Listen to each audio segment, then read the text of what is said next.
Alors, on va reprendre. Là, on s'était arrêté. On s'était arrêté après que vos personnages aient vaillamment ou pas vaillamment sauté dans l'espèce de portail, l'espèce de trou de puits noir dans lequel vous êtes laissé enliser. Et vous avez immédiatement émergé de l'autre côté. Alors, déjà, phénomène perturbant, vous avez sauté dans un puits, mais vous avez émergé dans un portail.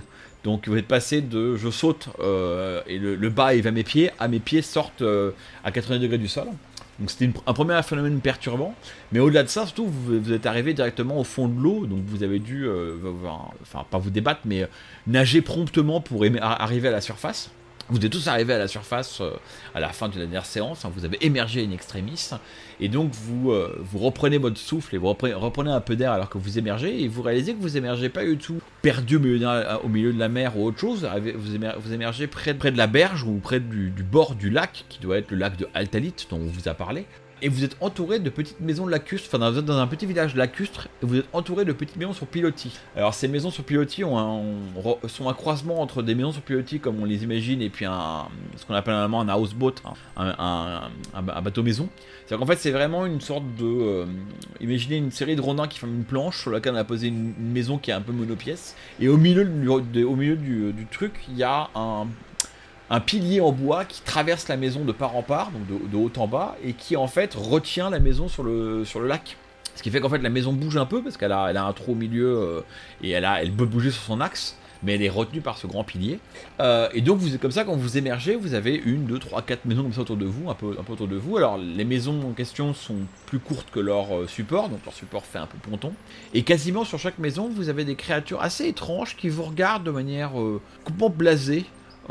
Ce qui vous vient à l'idée, c'est immédiatement, enfin le mot qui vous frappe à l'idée, c'est pas tellement un mot, c'est une odeur, parce que dès que vous émergez, que vous allez remarquer une forte odeur de poisson qui émerge. Et en fait, ces créatures ressemblent à des espèces d'hommes-poissons, ou plutôt les fans de Cthulhu diraient des profonds, mais à l'air sympathique. Poissonnesque, environ de 1m à 1m70, des grands yeux très placides, et des mains palmées évidemment, une peau poissonneuse faite d'éclats verts ou bleu, ou bleuté. Et alors, ils sont là, il y en a quasiment un par maison, enfin il y a une maison, il y en a deux, il y en a un, il y a une maison, il y en a un, une maison sans poisson, et puis un quatrième poisson, un homme poisson. Ils sont tous un peu occupés quand vous émergez, alors il y en a qui sont en train de réparer des filets de pêche, il y en a qui sont en train de couper des poissons qu'ils ont apparemment pêché, il y en a qui semblent réparer quelque chose, enfin ils font leur vie dans leur maison, comme si de rien n'était. Puis vous émergez comme ça un peu au milieu de la place, pas du village, mais la poche d'eau entre les quatre maisons. Et les hommes poissons vous regardent sans dire un mot, avec un air qui est dur à déchiffrer parce que c'est des hommes poissons, donc ils sont un peu, déjà, vous savez pas comment lire leur expression visuelle, mais en plus ils sont un peu placides et un peu lents, et donc ils vous regardent comme si de rien n'était. Ils ont pas l'air craintifs, ils ont pas l'air non plus excités à votre arrivée, ils ont l'air de... Mais déjà, truc bête, si je puis me permettre, à quoi on ressemble nous? Ah, c'est une très bonne question. Eh ben écoute, le premier qui dit qui s'y colle, Dactari, décris-nous comment Dactari s'est adapté à l'univers, on va dire, médiéval de la Élite. À quel point il a changé. Alors comme t'es quelqu'un de magique, t'as pas de câblage, d'appareillage trop électronique, donc ton adaptation devrait être relativement légère, mais dis-nous quand même en quoi comment ton apparence a changé. Ça, c'est une très très bonne question. Comment dire? Je pense simplement que Dactari a le teint un peu plus hâlé. Il a légèrement grandi, mais sans plus. Disons qu'il fait la taille d'un adolescent maintenant, donc il a pris une quinzaine de centimètres. C'est un petit homme. Pour rappel, hein, la Élite, c'est un univers qui est construit sur la base du DD, donc les nains, ça existe. Hein. Tu peux très bien rester un nain. Hein. Les nains, les elfes, ça existe. Il y a même des demi-orques. Sachant qu'à Shadowrun, la seule manière de faire un demi-orc, c'est de prendre un orc et de le couper en deux. À la Élite, tu peux faire un demi-orc de manière plus sustainable, on va dire. Donc tu n'es pas obligé d'avoir grandi. Hein. Bah ouais, du coup, je vais rester nain. Je vais rester nain avec des petites lunettes. Je vais avoir des lunettes, chose que je n'ai jamais eue, donc enfin des verres en tout cas sur le nez. Je reste assez similaire en fait, pour le coup j'ai pas évolué. Le teint un peu moins buriné mais un peu plus hâlé, pour m'adapter un peu plus au soleil, chose que ce que je fréquente le plus on va dire. Eh ben écoute, ça me paraît très bien. Je vais juste ajouter un petit commentaire sur tes lunettes. Hein. C'est des lunettes, certes, mais il faut pas imaginer des lunettes d'aujourd'hui. Hein. C'est des lunettes un peu qui iraient bien sur un pilote de steampunk, hein, tu vois. Enfin, genre, c'est des lunettes qui font un peu rétro, qui font un peu des siècles passés, quoi. Dactari ayant décrit à quoi il ressemble, il se retourne pour voir son compagnon et il tombe sur Nox. Et à quoi ressemble Nox dans le métaplan de la Élite? Nox est toujours une naine, est toujours rousse, toujours ébouriffée. La vraie différence qu'on voit, c'est dans la qualité vestimentaire. Sa qualité vestimentaire n'a jamais été principale préoccupation. Et de toute façon, vu ses finances non plus, c'était pas ce qui était très important pour elle. Mais plutôt que d'avoir un vieux t-shirt, un jean un peu buriné et des bonnes boots de combat, en fait là, elle se retrouve avec plutôt des vêtements assez épais, un peu comme de la bure. Elle a des sandales avec... comment dire ? Elle a des sandales sanglées au niveau de ses pieds, comme spartiate en fait. Et ça, c'est pour sa partie purement vestimentaire. Mais après, ce qui est plutôt remarquable, c'est que ces points américains en antiplast sont maintenant deux points lourds, mais dans un métal un peu orange sombre, qui a l'air presque plus agressif que du antiplast qu'elle utilisait avant. Ok, cool. Alors, on va passer maintenant au dernier larron, Elio, votre decker. Alors lui, Elio, il a une chose que je lui ai donnée, enfin, il y a une contrainte que je lui ai donnée, c'est qu'en fait, je vais te donner ton cyberdeck. Qu'est-ce qu'il a eu ton cyberdeck ? Ton cyberdeck, tu pourras choisir pour le reste, mais ton cyberdeck, lui, il a fusionné avec ton avant-bras. Et en fait, il a fusionné avec ton avant-bras. Toi, tu sais que c'est un cyberdeck, mais personne ne le sait, parce qu'en fait, t'as l'impression d'avoir une partie de ton avant-bras, donc de ton poignet à ton coude, qui a été remplacée par une matière que t'appelleras, à défaut d'autre chose, tellurique ou minérale. Vraiment un truc qui ressemble un peu comme si une partie de ton bras était devenue pas du diamant, mais une roche marronâtre, légèrement transparente, qui aurait un peu la légèreté du basalte. C'est léger basalte, je crois, mais quand même une consistance un peu dure, donc c'est assez étrange. Et en fait, t'as un peu, quand tu vas remarquer, t'as un peu un sursaut de surprise, mais en fait, c'est vraiment une espèce de bout de rocher, et vraiment intégré à ton bras, et vraiment ton cyberdeck. Tu t'en rends compte, tu le sais de manière intuitive. Et de manière à peu près symétrique, ton data jack est aussi devenu une sorte de diamant, pas de diamant, mais de, comment ça s'appelle, de gemme qu'on t'aurait planté au niveau de la... Ah, c'est juste ça que je t'impose. Le reste, je te laisse me décrire. Tu ressembles dans ce nouveau monde. Physiquement, j'ai pas trop changé, à part que les traits elfiques sont beaucoup plus marqués, avec une taille générale un peu plus grande, des oreilles plus longues, plus pointues, des traits plus fins, des cheveux plus longs aussi. Au niveau de l'habillement, une cape un peu brodée, mais assez sobre et surtout pleine de poches dans laquelle se trouvent différents objets nécessaires à l'infiltration. Un kit de crochetage, une ficelle avec 2 pots pour pouvoir parler à distance, enfin on va dire quelques petits gadgets qui pourraient m'être utiles. Et au niveau de mes implants, pour les autres qui savent pas, j'ai un fouet à monofilament implanté à l'intérieur de la gorge qui peut sortir un peu comme une langue de cobra. Donc ce truc, en fait, est tout simplement la même chose, mais pas technologique. Ça a tout l'air d'être organique. Et c'est certainement pas un fouet à monofilament, mais en quelque sorte, je sens que je peux toujours utiliser cette capacité-là pour me servir de la langue comme d'une arme à portée courte. Et également, j'ai d'autres implants au niveau des os des mains qui me permettent en quelque sorte de les rendre plus fines, pour pouvoir passer via des trous fins ou encore me défaire quand je suis pris dans des menottes. Et là, à ce niveau-là, je sens simplement que à ce niveau-là, c'est plus souple, mais pareil, de manière presque organique. Ok, bah écoute, super. Alors la question que je te pose, c'est que si t'as l'air plus elfique ici qu'ailleurs, est-ce que le besoin de te coller une baffe à ta gueule d'elfe augmente avec, tu vois ? Ou est-ce que ça reste le même besoin de dire « Ah, fagot d'elfe !» Pour les autres, bah, je les laisserai juger. Ouais, tu peux être super pénible et dire non, mais en fait, c'est pas ma faute, c'est ici, je suis plus chiant que sur Terre, en fait. Ah oui. Plus hautain, tu veux dire ? Bah, on verra. Le futur nous le dira. Ok, donc du coup, bah voilà pour le décor. Alors donc vous émergez de l'eau. Alors vous regardez les poissons, vous êtes un peu atterré. Vous vous retournez pour dire les mecs, il y a des poissons. Et là, mais à quoi tu ressembles ici, quoi ? Enfin, genre, qu'est-ce qui t'est arrivé, quoi ? Là, il y a Elio qui sort son bras de cristal. Daktari qui remet ses lunettes qu'il n'avait pas il y a 2 minutes. Bref, donc il y a quand même un petit moment. Alors ça vous laisse un moment pour discuter, un peu, enfin, être un peu déconcerté. Mais la bonne nouvelle, c'est que les espèces de choses poissonnesques autour de vous ont pas l'air de vouloir vous faire chier. Donc vous avez le temps de faire le point. Ok, donc on a le temps de faire le point, mais on est dans l'eau, quoi, quand même. Alors oui, vous nagotez comme ça, vous faites le petit chien dans l'eau. Donc vous n'allez pas rester des heures ici, hein, souvent qu'elle est un peu fraîche, mais bon, vous pouvez effectivement déloguer un peu. Donc, Dactari vient de dire, mais qu'est-ce qui s'est passé? Donc je vous laisse rebondir dessus. Eh bien, bonne question. Moi, je vous ai suivi. Et on est là maintenant. J'imagine qu'on n'est pas loin de l'élite. Mais surtout, pourquoi nous, on a changé si peu et toi autant? Ah, je pense que c'est le climat qui veut ça. Enfin, j'imagine.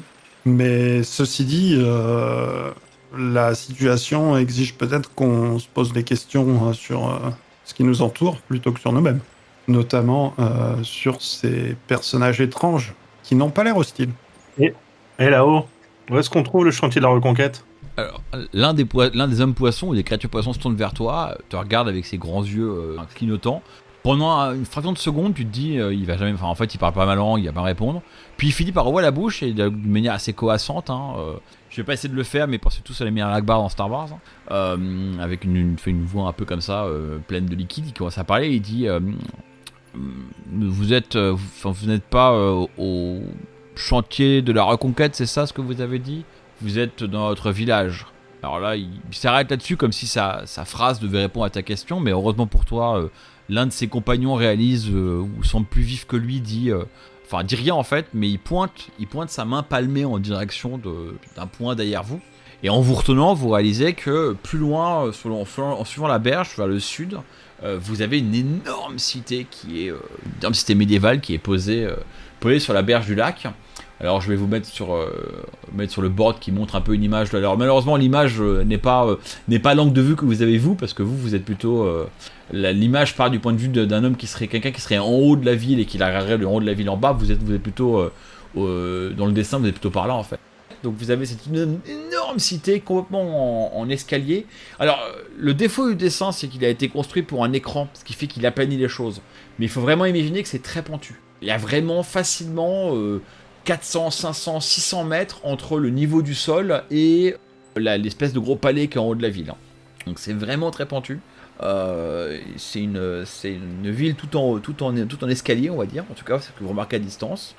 Et donc vous pouvez déjà voir, vous devez être facilement à un bon kilomètre ou 2 kilomètres, enfin, parlons plutôt de 1000 nautiques puisque vous êtes dans l'eau, de la cité.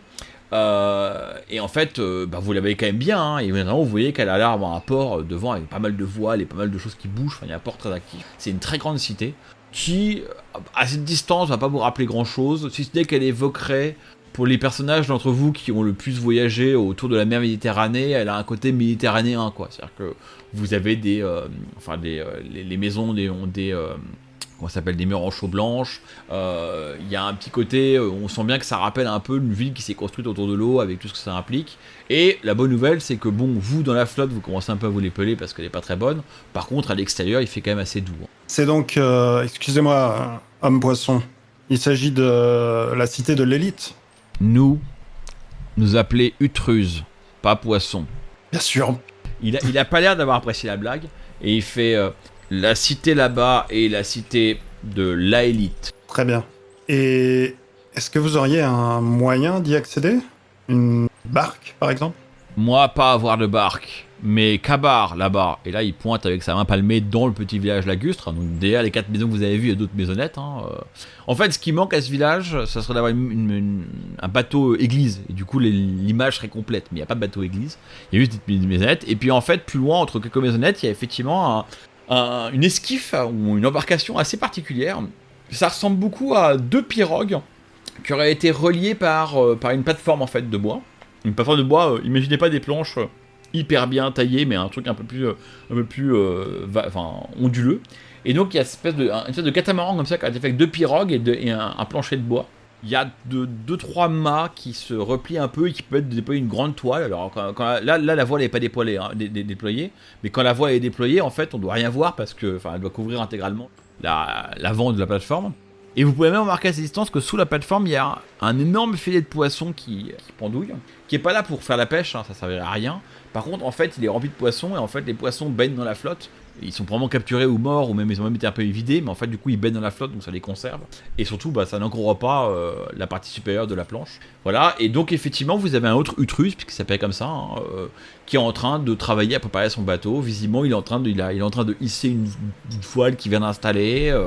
Des gens lui apportent d'autres Utrus lui apportent des baquets avec des poissons dedans qui posent sur son truc. Et on va dire que quand vous allez l'observer pendant plus de 5 minutes, vous voyez que quand il arrête de monter la toile, il prend les baquets et puis il vide les poissons dans un trou dans la planche qui donne dans le filet qui est en dessous. Et voilà, et donc il semble se préparer à partir, en tout cas c'est l'apparence qu'il donne. Lui, Kabar allait parfois à la élite. Très bien. Pour vendre sa marchandise, j'imagine. Un autre répond, dit oui, Kabar supporte mieux les faceless que nous. Il arrive à faire affaire avec eux. Nous sommes des faceless. Il te regarde à base de bah oui. Ouais. Merci de votre aide. Il hausse ses épaules et il continue à écailler son poisson. Allons voir Kabar. Bah oui. Moi, je suis bien parti. Hein. Alors vous rattrapez Nox du coup, ouais. Barboté en rattrapant Nox, qui va du coup à barboter très vite, comme c'est une année physique, hein, elle a barboté très vite, elle a quasiment sauté de l'eau directement sur une des maisons qu'elle a fait un peu tanguer, en atterrissant dessus avec tout son poids. Ça a pas trop dérangé l'Utrus, qui l'a regardé avec un air un peu surpris. Et puis Nox a commencé à sauter de petits pilotis en petits trucs pour s'approcher du ponton où il y a le bateau de Kabar, et puis vous l'avez rattrapé comme vous pouviez. Et donc Nox, comme tu arrives en première devant Kabar, qu'est-ce que tu fais, qu'est-ce que tu lui dis? Salut Kabar. Il se retourne un peu surpris, il n'avait pas l'air de s'attendre à avoir une faceless qui lui parle ici. Il acquiesce, il dit moi c'est Kabar, mais je te connais pas, t'es qui toi? Nous, on vient d'arriver au milieu de ton village, on nous a dit que t'allais à la élite de temps en temps, tu vas bientôt? Oui, bientôt, le bateau est bientôt prêt, je vais pouvoir aller à la élite, oui. En fait, Nox, je suis pas présenté. Mes deux compagnons vont pas tarder à arriver, tu as de la place sur ton bateau pour nous? Alors de manière très littérale, il vous regarde tous les trois, il regarde son bateau, puis il voit qu'il y a concrètement assez de place, donc il fait oui, il y a assez de place pour vous trois dans mon bateau. C'est très sympa de ta part. Et là il s'arrête, il fronce le sourcil, il fait mais pourquoi je vous emmènerai à la élite? Bah, pour être sympa. Il s'arrête, flup, à base de... Il fait sympa, c'est la monnaie du pays où tu viens ou Et là, on arrive. Oui, vous êtes arrivé là. On regarde dans nos poches, voir si on a de la monnaie du pays où on est. Alors, est-ce que l'un de vous avait un crédit stick sur lui? Oui, mais il y avait quasiment rien dedans. Est-ce que j'ai un crédit? Alors, on va considérer qu'effectivement, si tu as un crédit stick presque vide d'Actarit, tu mets la main dans ta poche et tu réalises que t'émerges de la poche des trucs qui ressemblent à des pièces de cuivre, vraiment un truc qui ça passe dans un musée puisque dans ta poche. Bah, vu que t'avais pas grand chose dans ton crédit stick, t'as récupéré un peu de la ferraille. T'espères juste que bon, cette ferraille marche ici, quoi. Mais voilà, t'as récupéré un peu d'argent. Il nous avait pas donné une avance Il vous avait donné un crédit stick que vous avez donné à un bon docteur, servi à acheter le droit de négocier avec lui. Le droit de passage. Mais oui, dans l'objectif, j'ai ces quelques pièces. Est-ce que cela vous irait pour payer notre trajet? Il se penche avec sa truc barboteuse. Alors lui, Kabar a une peau poissonneuse très vert bleuté. Il est assez joli, effectivement. Il est plus sec que les autres, il passe plus de temps dehors. Et donc il se penche, il regarde ta ferraille. Il a pas l'air très convaincu, quoi. Il dit c'est pas beaucoup, hein. Ça fait même pas un lital. Dans mes poches, avant de passer le portail, j'avais des steam patch et des trauma patch. Alors, les steam patch sont probablement devenus une espèce de compresse avec une odeur assez agréable que tu dois pouvoir sortir d'une petite boîte qui les conserve en bon état et les mettre, les conserve humides pour les mettre quelque part. Les trauma patch, c'est devenu des potions vert bleuâtre aussi, dans une petite fiole. Et quand tu ouvres le bouchon de la potion, ça sent pas bon. Et si on rajoute ça, je lui montre la potion, ça irait? Il regarde la potion, il la secoue, il acquiesce, il ramasse la monnaie d'Actari et il met la potion dessus, met ça dans sa poche. Et sans plus de style, il vous invite à monter à bord. Il vous fait suivez-moi, puis il monte sur sa pirogue, sur une espèce de catamaran. Puis quand il monte sur son catamaran pirogue, le bateau bouge un peu et s'enfonce dans l'eau avant de réémerger. Et puis pareil, quand vous montez dessus à votre tour, plouf, le truc, voilà. Quand vous êtes tous les trois à bord, on sent quand même que le tirant d'eau est plus bas qu'avant. Les pirogues sont un peu plus, voilà. Ça a peur de l'inquiéter. Hein. Il commence à déplier la voile. Alors ce qui est pas mal, en bon runner, vous n'aimez pas qu'on vous voit, hein. Vous aimez bien être discret. Alors ce qui est bien, c'est comme il y a 3 voiles devant son catamaran qui prennent vraiment tout le champ de vision. Vous, pour voir quelque chose, faut vous mettre entre les voiles et les pousser pour arriver à avoir la vue devant vous. Par contre, quelqu'un qui regarde le bateau de face voit juste des voiles, quoi, et on voit pas ce qu'il y a dedans. Et donc il déplie ses voiles, et puis le bateau se lance sur le lac de l'Altalite. Alors vous réalisez effectivement, alors que le bateau se lance, que oui, le lac de l'Altaït, on vous l'avait dit, hein, c'est un très gros lac. Hein. La Élite est clairement à une de ses extrémités, hein, mais en fait, donc la Élite est sur votre droite et sur votre gauche, vous avez un lac qui s'étend sur des kilomètres et des kilomètres. Et en fait, d'ailleurs, si vous n'avez pas atterri dedans et goûté le lac, qui de mémoire normalement l'Altaït, c'est de l'eau douce, hein, vous pourriez la question de savoir si c'est pas une mer. Et donc voilà, le bateau se lance. Il y a le temps, comme je disais, le temps est relativement doux, mais il y a quand même pas mal de vent et quelques nuages un peu gris dans le ciel. Vous êtes quand même à une petite distance en bateau de la Élite. Alors il va en gros cahoter, hein, il va cahoter avec son bateau à voile, donc ça va être assez rapide, mais il va prendre peut-être 10 ou 20 minutes pour arriver à la Élite. En tout cas, en vue de son port. Est-ce que vous voulez faire quelque chose de particulier pendant ce temps ou Moi, j'aimerais faire le tour de mes affaires. Très bêtement, en fait. J'avais un petit sac à dos puisque j'avais un medikit haut de gamme sur moi, donc mécaniquement, faire le tour de mes poches parce que j'avais une matraque, j'avais des bricoles comme ça, donc voir un petit peu ce que c'est devenu. Tout s'est transformé de manière assez évidente, c'est-à-dire que ta matraque est devenue une sorte de petite matraque de brigand dans les films de Moyen-Âge, là, tu sais, une petite chaussette en cuir. Ton medikit est devenu une trousse de médecin assez élaborée. Et heureusement, une trousse de médecin, mais qui est pas conçue pour faire des saignées, quoi. T'as quand même quelques trucs qui peuvent servir, hein, tu vois, c'est pas... Voilà. Mais on peut dire que t'as une trousse de médecin... T'as pas la trousse de Paracels, parce que lui, pour le coup, ça n'aurait été pas un bon exemple, mais t'as une trousse de médecin du 17e, 18e siècle, avec pas mal de composants, pas mal de petits produits médicaux qui peuvent servir. Mais avec outillé, tout ça est outillé avec une technologie qui est plus vieille, quoi. Donc en gros, tu as une trousse du 19e siècle, mais faite avec des composants, une matériaux du Moyen-Âge. Ok. Moi je demande à. J'ai oublié son nom. Branagh ou je ne sais plus. Kabar, mon nom c'est Kabar. C'est normal, les polices savent pas faire les noms utrus. Oui, c'est très difficile pour nous. Il y a beaucoup de peuples différents autour de l'élite. Nous venons d'arriver. Des peuples différents, il y a beaucoup de polices. Il y en a des différentes, il y en a des comme vous avec des oreilles pointues, il y en a des petits comme eux là. Il y en a des plus gros, il y a surtout beaucoup d'humains. Dit-il un peu à la base de les humains c'est la plaie, quoi. On sent que c'est genre des humains merde, quoi. Il y a des gros chats sur les toits, mais on les aime pas trop. Donc les gros chats, vous découvrez que c'est des félices. Il y a des gnomes un peu poilus, qu'on appelle les Gnopeldon. Si je prononce correctement, ce qui n'est pas gagné. Voilà un peu ce qu'on trouve à la Élite. Après, c'est le plus courant. On trouve des choses bizarres à la Élite. C'est une grande ville. Et vous traitez majoritairement avec des humains ou avec les autres espèces également? Son visage et son expression et la manière dont il va te répondre te fait dire qu'il traite avec le moins de personnes possible. Quelle que soit leur espèce. Il dit généralement à la criée de la chaussée du lac, on voit beaucoup d'humains. Les elfes, c'est un peu hautain, ça aime pas trop négocier le poisson. Ça arrive qu'on ait affaire avec les nains. Pareil, il le dit pas, mais en fait, son visage dit que les nains, c'est pas les pires pour lui, quoi. Voilà, mais bon, dans l'ensemble, les gens de mon village, on fait quand même pas trop la Élite. On laisse les humains là où ils sont. Ceci dit, je suis d'accord que le poisson, ça sent pas très bon. Il roule les yeux avec un air un peu agacé, hein, sachant que, en gros, tous les bipèdes terrestres de lui faire la blague. Oui, mais c'est pourtant excellent. Alors là, tu gagnes des points. Il acquiesce, il fait le poisson est une bénédiction et source de vie. Vous devriez apprendre à respecter. Elio, au moment où tu dis ça, en fait, pas tous un test de perception au moment où il dit ça. 4-3-5, vous avez bien réussi. Alors, c'est toi, Doctaric, qui va remarquer le truc en premier.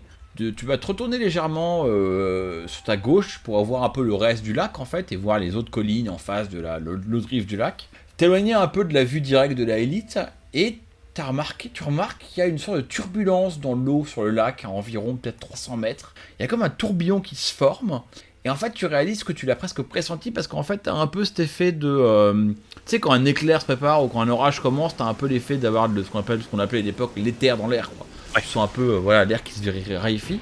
C'est à ce moment-là que, juste derrière, c'est Elio qui réalise la même chose, donc t'as aussi ton regard qui est attiré vers ça.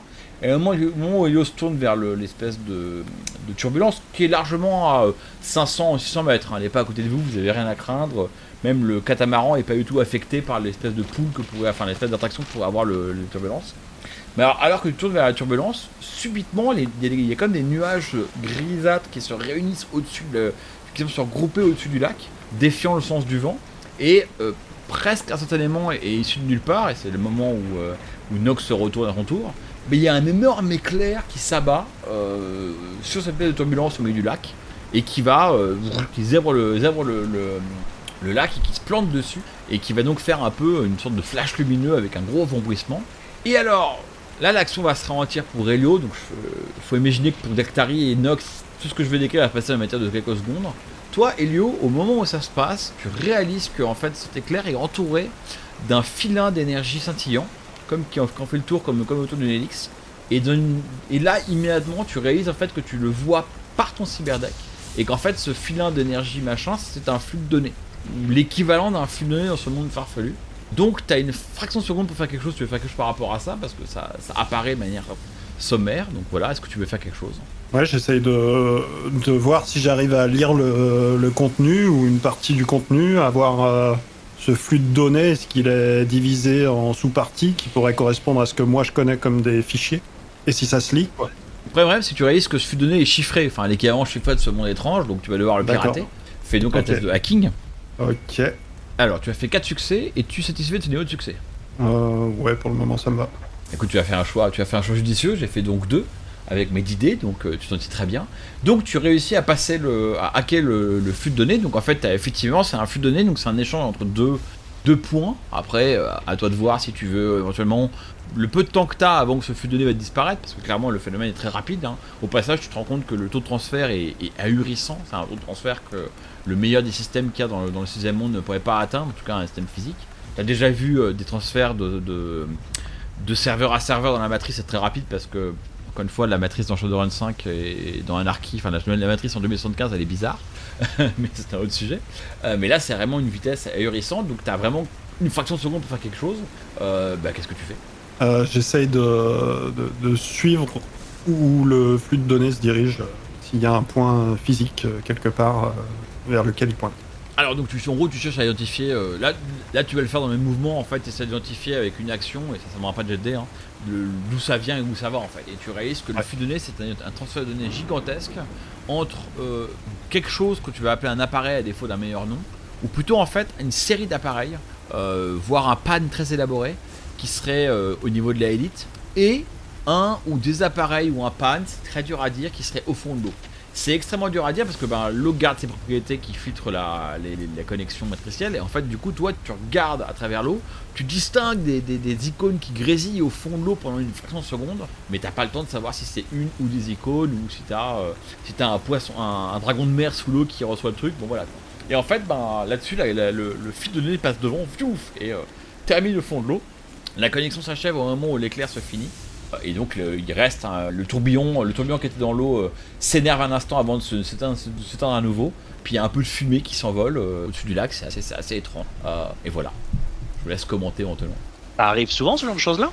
Kabar répond d'un mot qui semble tout dire pour lui, c'est un rift. Ça arrive souvent, mais tous ceux qui naviguent sur l'Altalite ont le nez pour le sentir, on reste loin de ces choses là quand ça se déclenche. Il y en a beaucoup ces derniers temps. En tout cas c'est magnifique.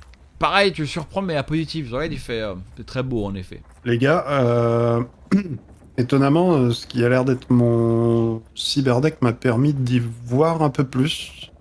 Et ça ressemblait énormément à un flux de données, mais par contre, qui se déplaçait à une vitesse incroyable entre ce qui semblait être 2 appareils qui communiquaient, quoi, dont un au fond de l'eau. Et j'ai pas eu le temps de décrypter l'échange, et puis de toute façon peut-être qu'il était dans un langage qu'on ne connaît pas, mais en tout cas tout ça ne m'est pas étranger. Tabar, et je lui fais le signe comme quoi il est un petit peu dérangé, mon collègue. Oui, parce que mécaniquement il comprend pas tout ce qu'on dit, donc il comprend pas, mais il cherche pas trop à comprendre, il n'a rien à foutre de vous. Lui il continue à faire avancer ses voies, son petit catamaran à base de pirogue en direction de la élite, et tant que vous lui cassez pas les pieds, en fait il vous ignore un peu quoi. Ça veut dire que c'est une bonne et une mauvaise nouvelle. Dactari, pour moi tu commences à sentir le poisson. mais le poisson c'est bon, c'est plein de protéines, c'est bon pour la mémoire. Et bien préparé, un vrai régal. J'en doute pas. Alors, juste pour faire avancer l'action, parce que mine de rien, le trajet en bateau est pas très long, donc on va arriver. Vous n'allez pas avoir des heures pour pouvoir discuter de bouillabaisse. Alors, vous arrivez en vue du port de la Élite, Alors le port, c'est un port, encore une fois, imaginez un port méditerranéen sur le lac, hein, mais qui est extrêmement actif. Il y a beaucoup de bateaux qui vont et qui viennent. Sur la gauche, vous avez un fort absolument impressionnant, mais qui a l'air entre guillemets à l'abandon. Paradoxalement, c'est assez étrange. Vous avez un peu au large du port, il y a une série on va dire qu'il y a une série de pontons qui flottent et qui sont rattachés à des structures qui sont pas très loin d'une île. Apparemment, ça c'est un truc qui est une sorte de bidonville de bateau, c'est ça que ça vous évoque. Quoi qu'en même temps, dans le port en lui-même, il y a aussi un petit côté bidonville. Vous avez un endroit où vous avez clairement une zone de port de pêcheurs où en fait il y a plein de bateaux de pêcheurs tout petits, toutes les embarcations qui sont groupées. Et clairement, les mecs qui sont là pêchent, mais aussi vivent sur leur bateau. Donc voilà, on sent bien que les bateaux, quand ils sont à quai, ils sont d'une fonction de maison. Et vous avez comme ça un long port qui s'étale sur une grande durée. Alors, et voilà. Et alors donc quand vous commencez à approcher, vous vous rendez compte d'un truc, c'est que il y a aussi beaucoup de fortifications sur lesquelles sont posés des soldats ou des gardes qui observent les gens qui approchent de la élite. Alors la bonne nouvelle, c'est que pour l'instant, vous êtes caché par les voiles. Mais bon, vous vous dites quand même que tôt ou tard, si vous n'êtes pas discret, vous allez le faire repérer. Et apparemment, quand même, il y a l'air d'avoir des contrôles douaniers, quoi. Quand un bateau accoste, vous voyez que des gardes s'approchent de lui pour voir ce qui se passe, etc., quoi. Je vous laisse commenter. Et moi, j'essaye de voir si je capte d'autres flux de données comme ça autour du port. Alors, tu peux faire un test de perception pour ça, qui sera en fait ta perception matricielle. Si tu optes pour t'allonger par terre et passer en full VR, enfin en réalité virtuelle, tu auras un bonus de 1D. Daktari, que fais-tu ? Moi, je vais essayer d'observer plus en détail, en fait, voir s'il y a des endroits où on peut, outre l'endroit où on va, en fait, s'il y a des endroits où on peut accoster, sortir discrètement, enfin, ce genre de choses-là. Parce que je me doute qu'il va falloir payer une dîme, mais j'ai pas forcément envie de payer encore. Voilà, on t'a déjà fait les poches, donc voilà quoi. Bah fais-moi pareil, de manière assez logique, hein, fais-moi un test de discrétion. Pardon, de perception. Et alors toi, Nox, que fais-tu ? Je compte les gardes et j'évalue leur force. Ce qui va aussi se traduire par un test de perception, mais qui est extrêmement... On va dire que c'est on-brand, comme on dirait en anglais. C'est du Nox tout craché. Enfin, quand tu évalues leur force, tu te dis, combien je peux me maraf toute seule avant d'avoir besoin d'aide, quoi, en fait. C'est quoi que tu raisonnes, on est d'accord. Voilà, et puis je regarde, est-ce qu'il y en a certains, ils sont mal armurés, un coup dans la rotule et il me sera tranquille, enfin, voilà, je commence à un peu évaluer les gens, ouais. Alors du coup, je vais reprendre dans l'ordre, on va commencer par Elio, qui a fait son 6 en perception. Donc je me suis bien mis en full VR. Ouais, ok, donc t'es en mode d'équerre, donc t'es d'équerre allongé sur le pont du catamaran. Et donc tu analyses alors du coup, ce qui est amusant, c'est quand tu rentres en full VR, le monde physique disparaît complètement. Il te reste plus que ce qui existe dans la matrice de ce monde étrange. Et en fait, tu réalises que donc tu ouvres les yeux dans un monde qui est entièrement noir, sauf que l'élite est une source de lumière incroyable. Il y a un réseau incroyable qui recouvre intégralement la ville, mais un réseau qui ressemble pas du tout à un réseau matriciel. C'est-à-dire, c'est un réseau fait de cristaux qui serait relié par une espèce de cheminement scintillant. Et en fait, tu as l'impression de voir ce que tu as envie d'appeler un réseau tellurique, c'est-à-dire vraiment un réseau fait de matériel minéral qui communiquerait via un protocole que tu comprends, avec lequel tu peux interagir, mais qui t'est complètement alien.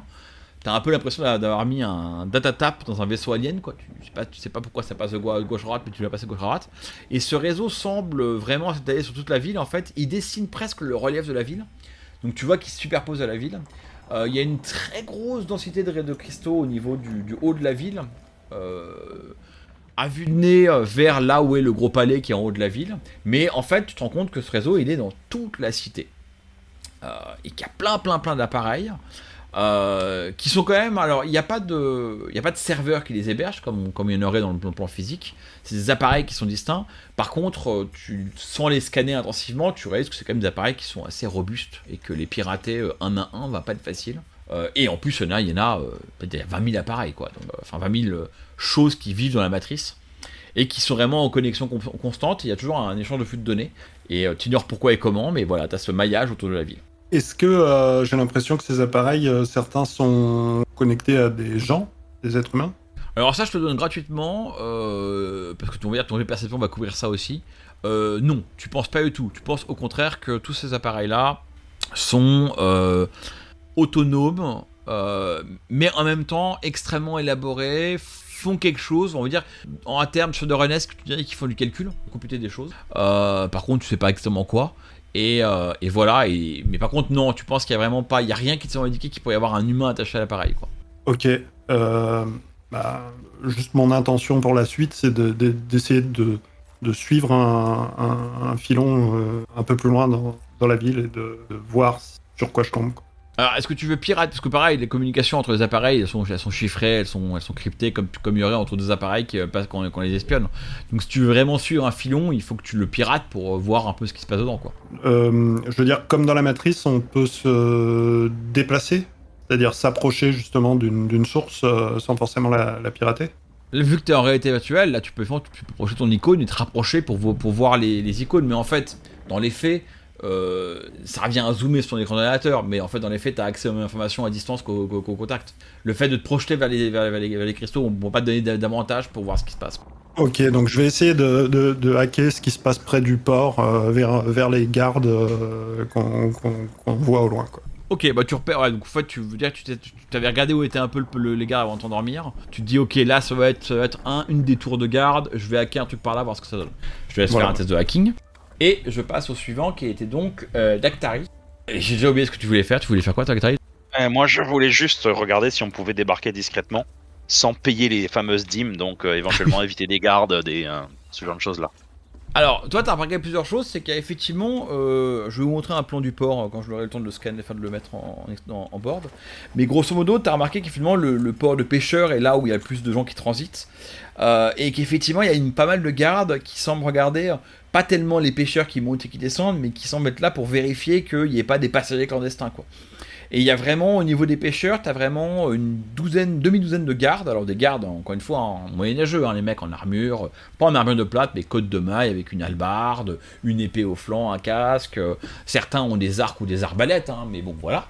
Et donc ces gardes-là sont tous sur le ponton, enfin sur les pontons et le port qui donne sur la partie des pêcheurs.